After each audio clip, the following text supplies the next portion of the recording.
Assalamualaikum warahmatullahi wabarakatuh. Kepada yang terhormat Ibu Retno Rahmawati Lestari, AMD FSI, yang saya hormati Bapak Zainul M. Pulungan, STMBA, dan yang saya hormati pula Bapak Suroso SKM. Terima kasih saya ucapkan kepada Bapak dan Ibu yang telah menyempatkan waktunya pada kesempatan kali ini dalam seminar rancangan aktualisasi saya. Perkenalkan, nama saya Mariam Karlina. Di sini saya menjabat sebagai pelaksana terampil epidemiolog kesehatan yang bekerja di unit kerja UPTD Puskesmas Udari Jaksa 1. Di sini isu yang saya angkat dalam rancangan aktualisasi saya yaitu belum optimalnya pelayanan tracing pada kontak erat pasien COVID-19 di wilayah Puskesmas Udari Jaksa 1 tahun 2021. Dengan gagasan pemecahan masalah yaitu optimalisasi pelayanan tracing pada kontak erat pasien COVID-19 dengan melakukan sosialisasi kepada masyarakat dan menerapkan SOP tracing di Puskesmas Udari Jaksa 1. Sebagai epidemiolog kesehatan, di sini saya memiliki tugas dan fungsi yang diatur di dalam Keputusan Menteri Pendayagunaan Aparatur Negara Nomor 17 Tahun 2000 tentang Jabatan Fungsional Epidemiolog Kesehatan dengan tugas dan fungsinya yaitu mempersiapkan pelaksanaan kegiatan epidemiolog, melakukan pengamatan epidemiolog, melakukan penyelidikan epidemiolog, melakukan pencegahan dan pemberantasan penyakit, dan memberdayakan masyarakat. Setelah saya melakukan observasi selama saya berada di Puskesmas Udari Jaksa 1, di sini saya mendapatkan beberapa isu organisasi. Di antaranya, isu yang pertama yaitu belum optimalnya sistem administrasi dan pelaporan kasus COVID-19 di Puskesmas Udari Jaksa 1 tahun 2021. Isu tersebut masuk di dalam manajemen ASN. Untuk isu yang kedua, yaitu belum optimalnya pelayanan tracing pada kontak erat pasien COVID-19 di wilayah Puskesmas Udari Jaksa 1 tahun 2021. Isu tersebut yaitu termasuk di dalam pelayanan publik. Dan isu yang ketiga, yaitu belum optimalnya sistem absensi harian bagi ASN di Puskesmas Udari Jaksa 1 pada tahun 2021. Isu tersebut termasuk di dalam manajemen ASN. Selanjutnya, untuk menetapkan isu prioritas masalahnya, di sini saya menggunakan metode USG. Dari ketiga isu tersebut, skor tertinggi yaitu didapatkan di isu nomor 2, yaitu belum optimalnya pelayanan tracing pada kontak erat pasien COVID-19 di wilayah Puskesmas Udari Jaksa 1 tahun 2021.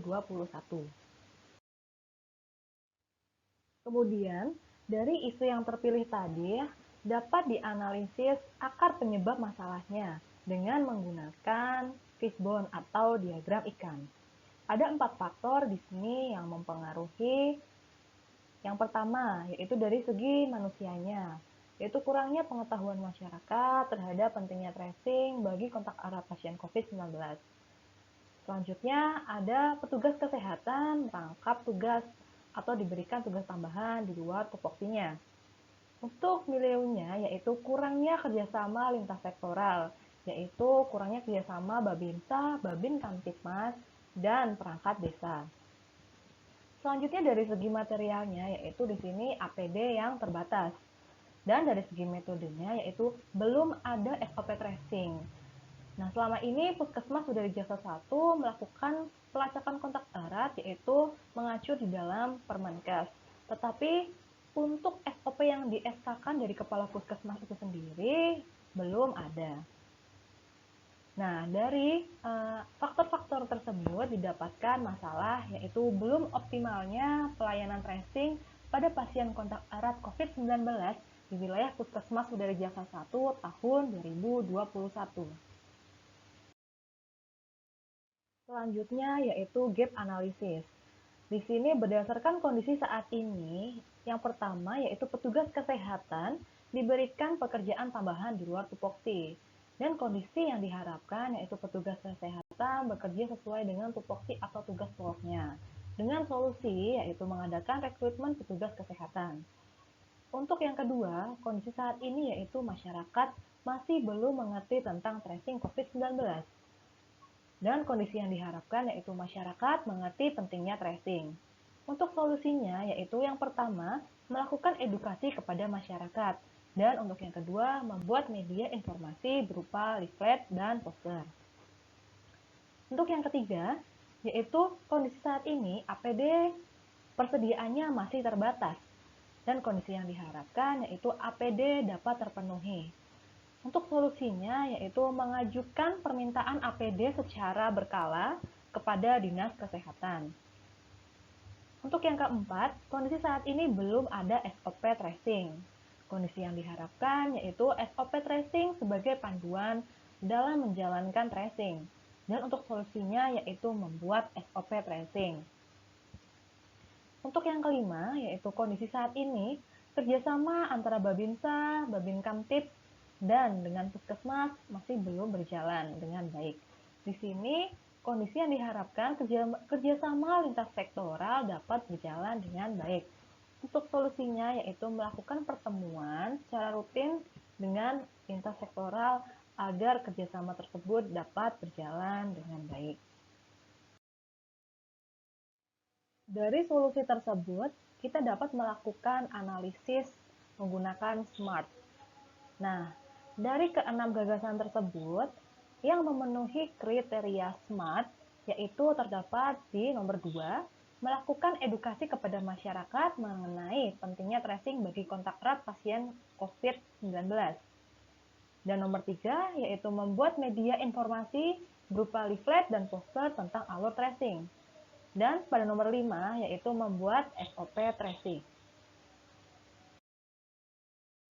Nah, selanjutnya ada milestone atau rencana pencapaian kegiatan. Nah, di sini ada 3, yaitu jangka pendek, jangka menengah, dan jangka panjang. Untuk jangka pendeknya, yaitu membuat SOP alur pelayanan tracing dan sosialisasi kepada masyarakat.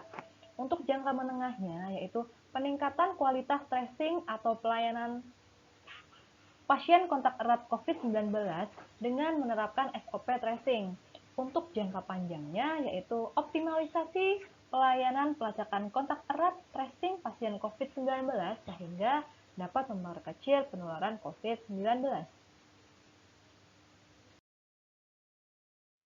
Selanjutnya yaitu rencana kegiatan aktualisasi. Untuk kegiatan yang pertama yaitu membuat SOP tracing. Kegiatan ini memperkuat nilai organisasi yaitu tepat dan adil. Untuk tahapan kegiatannya, yaitu yang pertama, mengusulkan kepada Kepala Puskesmas untuk membentuk tim penyusun SOP. Yang kedua, mengadakan rapat untuk menyusun SOP. Yang ketiga, mengesahkan SOP. Yang keempat, melakukan sosialisasi kepada petugas. Yang kelima, mengimplementasikan SOP. Dan yang keenam, melakukan monitoring dan evaluasi SOP.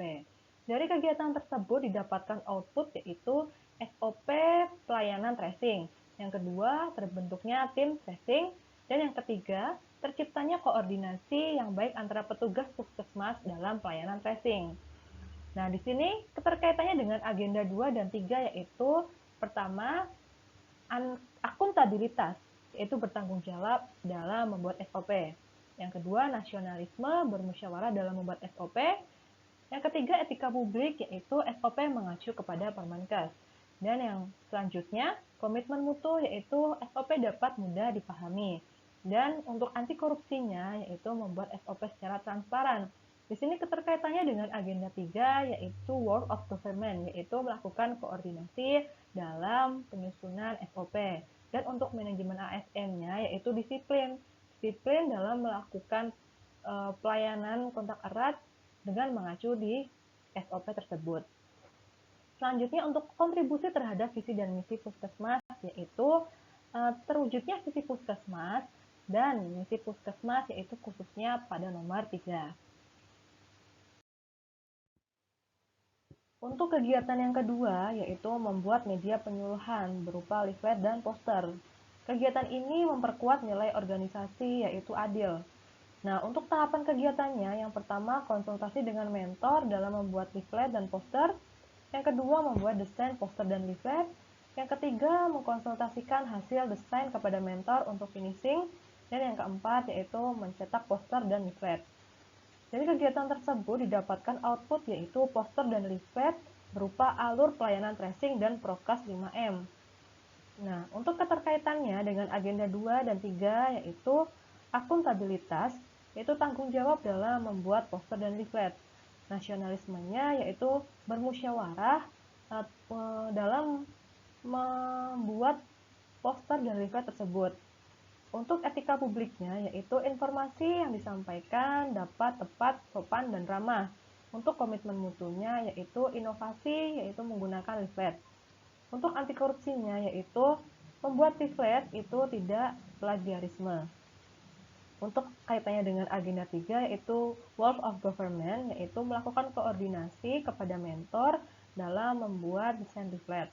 Untuk pelayanan publiknya yaitu melakukan informasi penyampaian menggunakan leaflet. Dan kontribusinya terhadap visi misi organisasi yaitu mewujudkan visi puskesmas dan mendukung misi puskesmas dari Jawa 1 di nomor yang keempat. Untuk kegiatan yang ketiga, yaitu melakukan edukasi ke masyarakat terkait pentingnya tracing bagi kontak erat COVID-19. Kegiatan ini memperkuat nilai organisasi, yaitu adil dan ramah. Untuk tahapan kegiatannya, yang pertama izin kepada Kepala Puskesmas, yang kedua menyiapkan alat dan bahan media penyuluhan, yang ketiga memberikan lembar pretest, yang keempat memberikan kesempatan tanya jawab, yang kelima melakukan post-test, yang keenam melakukan penilaian hasil pretest dan post-test. Dari kegiatan tersebut didapatkan output yaitu menambah pengetahuan masyarakat terkait tracing bagi kontak erat pasien COVID-19, yaitu diukur dengan menggunakan kuesioner, pretest, dan post-test. Untuk keterkaitannya dengan agenda 2 dan agenda 3 yaitu akuntabilitas, yaitu melakukan edukasi dengan jelas dan baik. Selanjutnya untuk nasionalisme yaitu bahasa yang digunakan yaitu mudah dipahami. Untuk etika publiknya yaitu sopan santun pada saat melakukan edukasi. Untuk komitmen mutunya yaitu edukasinya bersifat komunikatif atau dua arah, yaitu dengan dilakukannya tanya jawab tersebut. Dan untuk anti korupsinya yaitu edukasi dilakukan dengan benar dan jujur. Di sini kaitannya dengan agenda 3 yaitu Work of Government, yaitu melakukan koordinasi dengan kepala puskesmas dan pelayanan publik yaitu sosialisasi kepada masyarakat. Untuk kontribusinya terhadap visi dan misi organisasi yaitu mewujudkan visi puskesmas dan mendukung misi puskesmas dari Jaksa 1 untuk nomor yang keempat. Selanjutnya ada dampak pemecahan isu. Nah, untuk individu yaitu sebagai pemenuhan syarat tugas dalam pelatihan dasar CPNS golongan 2. Yang kedua, dapat menerapkan nilai-nilai aneka, manajemen ASN, World of Government, dan pelayanan publik. Yang ketiga, menambah pengetahuan penulis terkait pelayanan tracing bagi masyarakat. Untuk unit kerja yaitu dapat berkontribusi dalam kegiatan pelacakan kontak erat pasien COVID-19, yaitu pencegahan dan pengendalian penyebaran COVID-19 dengan memaksimalkan pelayanan sesuai dengan SOP. Untuk organisasi, yaitu upaya pencapaian visi dan misi puskesmas dari Jaksa 1. Dan untuk masyarakat, yaitu menambah pengetahuan dan informasi terkait pentingnya tracing, serta masyarakat dapat mendapatkan pelayanan yang cepat dan sesuai dengan apa yang diharapkan. Selanjutnya untuk jadwal kegiatan, dari ketiga kegiatan di sini dapat dilihat. Untuk identifikasi kendala dan rencana antisipasinya, yang pertama yaitu kesulitan dalam menyamakan waktu kepala puskesmas dengan petugas terkait dalam rapat koordinasi membuat SOP. Di sini rencana antisipasinya yaitu memberikan undangan melalui grup WA jauh-jauh hari kepada petugas. Untuk yang kedua yaitu kesulitan dalam membuat SOP karena belum ada pengalaman membuat SOP. Rencana antisipasinya yaitu mencari referensi SOP di internet dan meminta masukan kepada kepala puskesmas dan karyawan terkait. Untuk yang ketiga yaitu kesulitan dalam mengumpulkan masyarakat karena saat ini sedang pandemi. Untuk rencana antisipasinya yaitu melakukan edukasi menggunakan media sosial atau poster dan leaflet. Dari saya, apabila ada kurang dan lebihnya, saya mohon maaf. Wassalamualaikum warahmatullahi wabarakatuh.